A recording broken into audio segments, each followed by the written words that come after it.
就係杜甫作嘅詩。嗰首詩咧就比較長啲嘅，咁但係咧佢咧就抽咗4句出嚟，就係比較獨立嘅一首詩，亦叫客至。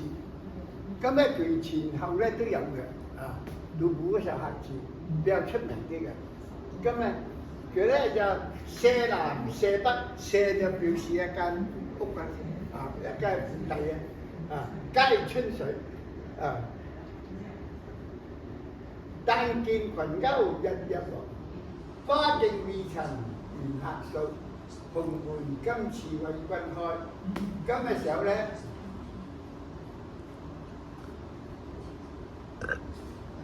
嗰首詩就講咧，呢個府邸咧就係嗰個周圍咧嗰啲水咧纏繞住，即係山水好好啦咁啊。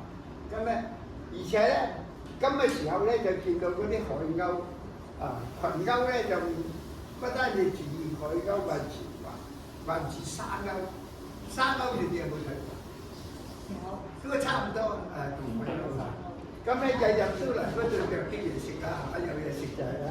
啊，花徑未曾緣客掃，即係咧佢嗰條花，嗰條行入嚟屋企嗰條路咧，啲花落咗花之後咧。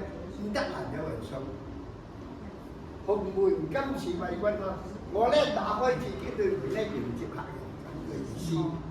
咁咧，因為咧我哋咧就咧讀書咧啲壞骨仔咧，就將佢咧解釋為嚇我哋冇數啦，我哋幾十歲。咁咧就話花徑未曾緣客掃，蓬門今次為君開，即係咧形容啲男仔遇咗女仔意思。啊，所以咧我寫嗰陣詩都別叫唔上寫。但係唔係咁嘅意思啫嘛？係咁嘅意思。唔係咁嘅意思，嗰啲學生哥係咁師傅解釋係咩意思？啊，啲學生哥傾偈㗎。嗰間屋前邊後邊都有水，即係好靚啦咁樣係嘛？但見群鷗日日嚟，有水嗰啲海鷗日日都飛嚟。什麼意思㗎？日日都飛嚟。花徑未曾緣客掃，因為佢既然係咁好多花㗎嘛，咁啊成日嗰啲周圍嗰啲花跌晒落嚟，佢都唔曾經常同佢哋掃。蓬門今次為君開，今日嗰啲個門咧就為遠方嚟嘅客開咗，但係佢仲未曾掃嗰個客咁樣。因為咧呢個咧就啱啊！不過而家唔係啦，寫對聯佢開頭咧對聯七言，唔係寫4個字都得咁，我就即是餘慶。如果我哋過年嗰陣咧寫揮春咧，現場寫揮春咧，即是餘慶嗰啲咁嘅咧，就好多人喜歡嘅。啊，甚至到咧呢啲咁嘅4個字咧，送俾人家都係開心嘅。啊，即係天馬行空啊！同你剛才嗰個4個字咧，都係開心嘅。個春字點解寫個春字咧？阿 Maggie 咧就係嗰個發個視頻寫個春字。咁我既然係啦，咁我就寫個春字啦。嗰個春字咧就係個春字咧就唔好寫咁長，寫短啲啊，就唔好長。佢咧寫嗰個春字咧就寫長嗰頭，好唔係我話個視頻咋。咁咧，佢筆法咧就係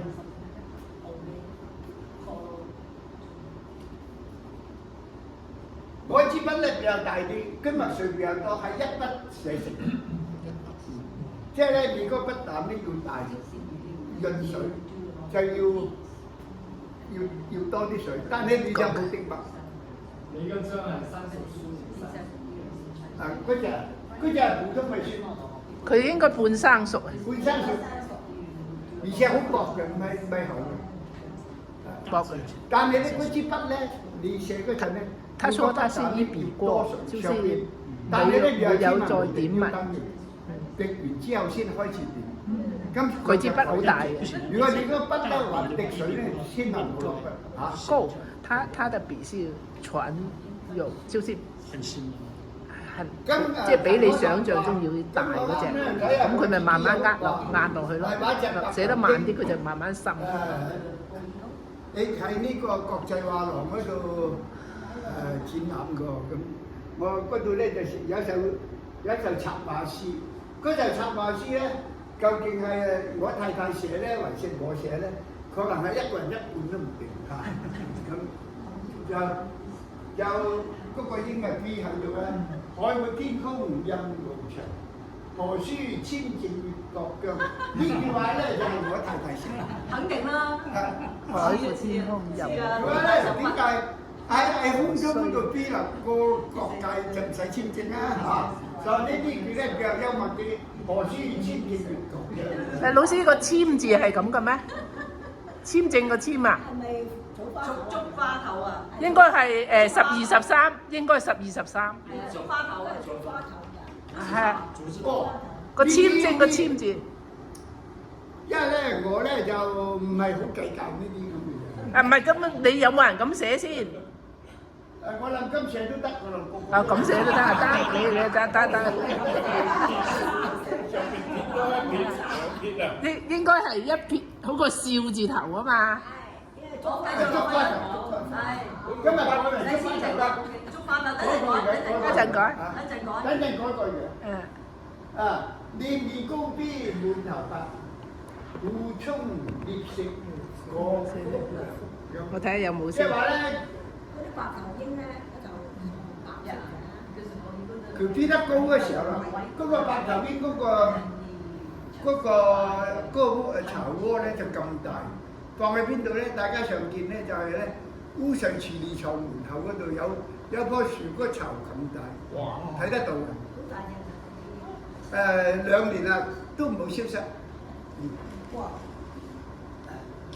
念念高飛滿頭白，嗰句話咧即係同你解釋，有啲又話如 B 愁啊，跟唔係啦，啊高飛就係啦，滿頭白啊，佢咧成日都互衝獵食，你一定要揾嘢食噶嘛，啊睇見啲雀仔啊或者兔仔咧一啄落去咧就冇命，咁就過福啦，即係食飽嗰度。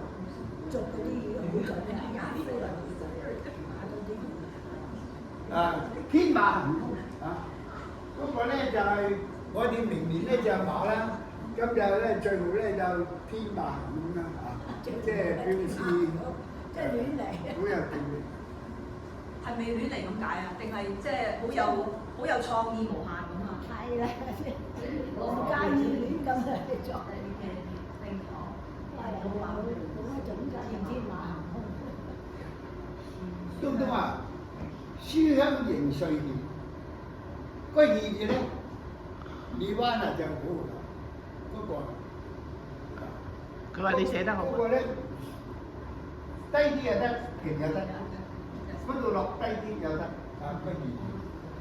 個形嘢咧就幾好寫嘅，我哋佔咗邊，主要咧嗰個靴仔咧多彎啲，今日但係咧就係啱。唔係啊，3個位係難寫啊。乜溫甚邦華啊！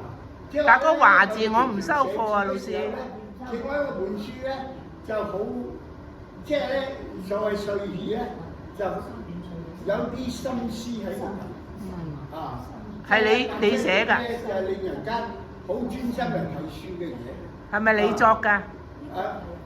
係我作㗎。係你作。啊，乜溫甚邦華？入。即係話咧寫字嘅時候咧，佢就會透出一種好似一個花咁深嘅咁樣。嗰啲個個寫得到嘅，隨時都可以寫得到。好，OK。